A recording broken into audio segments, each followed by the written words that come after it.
This is Michael Day with Adrian Black, and welcome back to Adrian Black Experience, right here on the PWS Zone.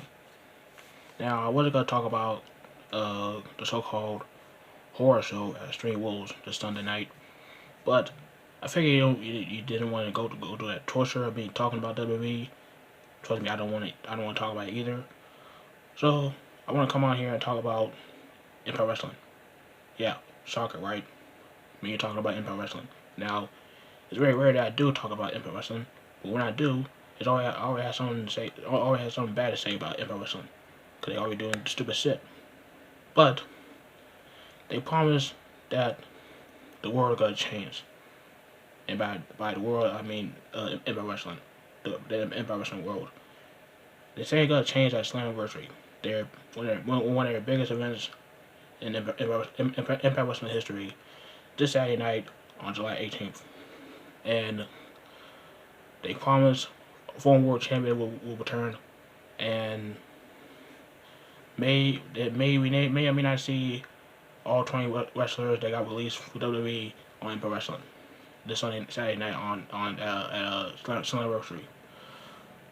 But we're not gonna see all 20 people that got released in Impact. Let's just be real. If we do, then it might be a good thing for Impact, or it could be a really bad thing for the Impact, because all the people that we see on TV, they'll probably get pushed back for the people that they're bringing in. I mean, we might see that regardless. But I gotta tell you, I gotta let you know who I think 5 people from they got cut from WWE, they gotta be brought in to Impact Wrestling this Saturday night at Slammiversary. Start off with number 1. I'll say Heath Slater or Heath Miller will make his debut for Impact Wrestling this Saturday night. Now, a lot of wrestlers you see, like Heath Slater, Zack Ryder, and Kurt Hawkins, aka Brian Myers, talking about they posting July 18th on their promo packages or their posters on Twitter and Instagram, talking about July 18th. That just happened to be Slammiversary, but it's also the day that they'll be officially be free agents for the Indies or any other promotion out there that's currently working right now. That would be Impact Wrestling and AEW. And the reason I say Heath Slater is going to be one of these people that come in to Impact Wrestling, because in one of the episodes of Impact Wrestling, like a couple weeks ago, you hear Rhino talking to Roger Singh that he had a tag team partner and he got kids. Already got a tag team partner, and he's got kids. They're gonna be one man. The guy who won the first ever SmackDown Tag Team Championships with back at Backlash years ago. So I wouldn't mind seeing Heath Slater in Impact Wrestling, in my opinion. And later, and when the Indies start opening up again, he can go out and win a heavyweight championship too in the Indies, because he is looking jack. He on that 3MB diet right now, like the same diet that Jinder Mahal and Drew McIntyre have been having right now. So it would not surprise me if we go out there and just kills it in the Indies, kills it in Impact Wrestling alongside Rhino or without Rhino, doesn't matter. And he go back to WWE and win the WWE Championship or the Universal Championship down the road. But that's my number 1. That's the first person I think I'm gonna be at Slammiversary this Saturday night. But speaking of tag teams, the next couple of people I gotta talk about, that's gonna be counted as number 2. One person. It's Gallows Anderson. Gallows Anderson, Carl Anderson, Luke Gallows, the Good Brothers, the so-called best tag team in the world, arguably. They're probably gonna be at Impact Wrestling at Slammiversary, because rumor has it that they signed a contract for Impact a couple weeks ago, and if that's true, then expect to see them at Slammiversary, probably attacking the winner of the tag team championship matchup between the North and Sami Callihan and the North versus Sami Callihan and Ken Shamrock. Especially the winner of that match get attacked by Gallows Anderson. Or, hear me out. They saying that a former world champion got to be returning to Impact Wrestling. I'm not gonna say. I'm gonna say two world champions got to return, cause that's the person I gotta talk about. I gotta talk. Let's say the last person for later on. But the first world champion that I might see return. I want to see return at Slammiversary is Bully Ray. So we hear that Bully Ray, his contract when we want it has expired, and he's a free agent. And we see teasers of a possible Ace of Ace reunion from freaking D.L. Brown.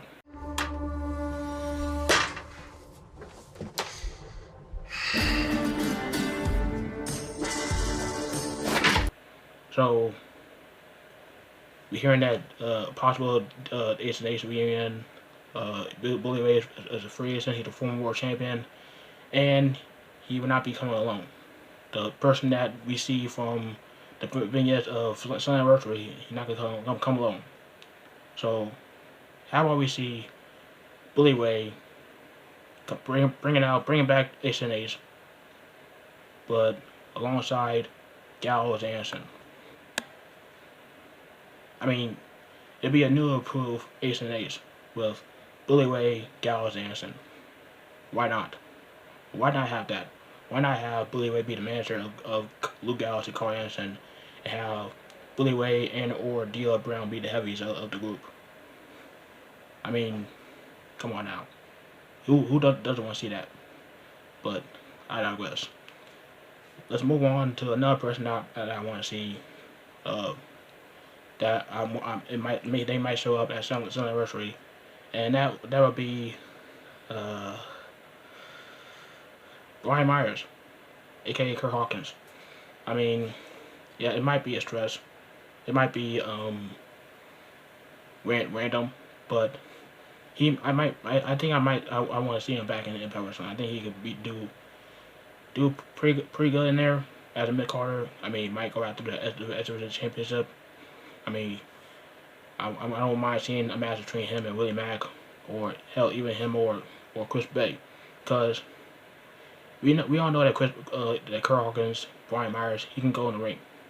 I mean, we saw matches that he had in these PWZ, Creative Pro Wrestling, Wrestle Pro, hell, even GTS. We know that Kurt Hawkins can go, and the fact that WWE wanted to treat him like a jobber, like their version of the Brooklyn Baller, always losing every week. It was bullshit, man. Because we know that Kurt Hawkins can go, and I wouldn't mind seeing him in Wrestling fighting for that Division Championship. Or if you want to bring in Zack Ryder in, so they can team up. Fine. Cause I did hear that Zack Ryder doesn't want to have him, doesn't want the team with Brian Myers and Indies, but maybe you gotta do that to get yourself over. Maybe not in the Indies, but maybe in Impact Wrestling. So maybe we can see Brian Myers and Zack Ryder at a tag team in Impact Wrestling. But let's move on to another group of people that I want to see at Slammiversary. And at this point, it'll be miracle if these two show up that Saturday night at Slammiversary. Of course, I'm talking about the Miracle, Mike Bennett, and Maria Kanellis. Now I know this is a stress. I know I'm wishful thinking, and I know I'm not the biggest Mike Bennett fan. I'm not, but maybe this will work well for them going back to Impact Wrestling, and Maria Kanellis. I think they need a little bit more bodies in the knockout division. Like someone that know a little more heels in the knockout division, in my opinion. Maybe you have Maria Kanellis work with freaking Rosemary and Taya Valkyrie, and they can diss Johnny Bravo. I mean, I wouldn't mind having Marie Canales, you know, managing freaking Rosemary and Ty Valkyrie. I mean, that would be a pretty make a pretty interesting TV, in my opinion. And Mike Bennett, he can go on and job out like he normally does on a regular basis. I mean, he can go after the Exhibition Championship too. I mean, I don't see, or he can go try to take the TNA World Championship from Moose. You know, that's not really a World Championship. But I digress. Let's move on.